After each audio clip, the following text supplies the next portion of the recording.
Breaking news చూస్తున్నాం. కర్ణాటకకు కొత్త సీఎం రాబోతున్నారు. సిద్దిరామయ్య ఎట్టకేలకు ముఖ్యమంత్రి పదవి దిగడానికి ఒప్పుకున్నారు. ఆయన సీఎం పీఠం నుంచి తప్పుకునేలా రాహుల్ గాంధీ ఒప్పించారు. దీంతో రేపు కర్ణాటక సీఎం పదవికి సిద్దిరామయ్య రాజీనామా చేస్తారని సమాచారం. రేపు ఉదయం 10:30 గవర్నర్ అపాయింట్మెంట్ కూడా తీసుకున్నారు.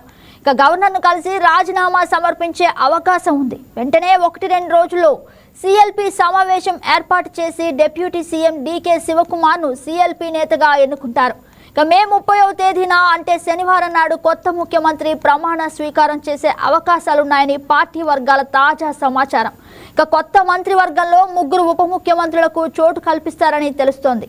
వీరిలోనే షెడ్యూల్ కులాలకు చెందిన ఒకరు, ఓబీసీ వర్గానికి చెందిన మరొకరితో పాటు ఒక మహిళ ఉంటారు.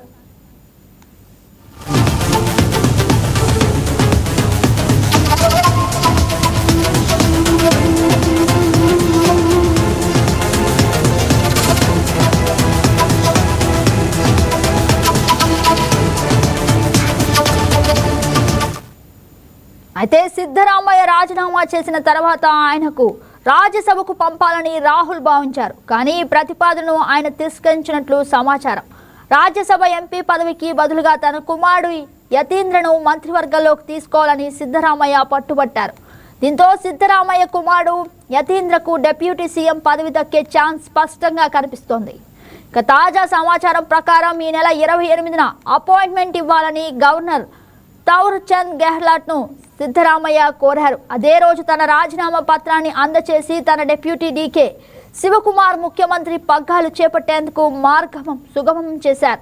ఇక గురువారం నాడు అపాయింట్మెంట్ ఇవ్వాలని గవర్నర్ను ముఖ్యమంత్రి కోరిన మాట నిజమే అని సిద్ధరామయ్య స్నేహితుడు ఒకరు తెలిపారు. ఇక సిద్ధరామయ్య పదవి నుంచి తప్పుకున్నారనే ఊహాగానాల నేపథ్యంలో తన కేబినెట్ మంత్రులతో కీలకమైన బ్రేక్ఫాస్ట్ మీట్ను ఆయన రేపు ఉదయం ఏర్పాటు చేయనున్నట్లు అధికారిక వర్గాల సమాచారం.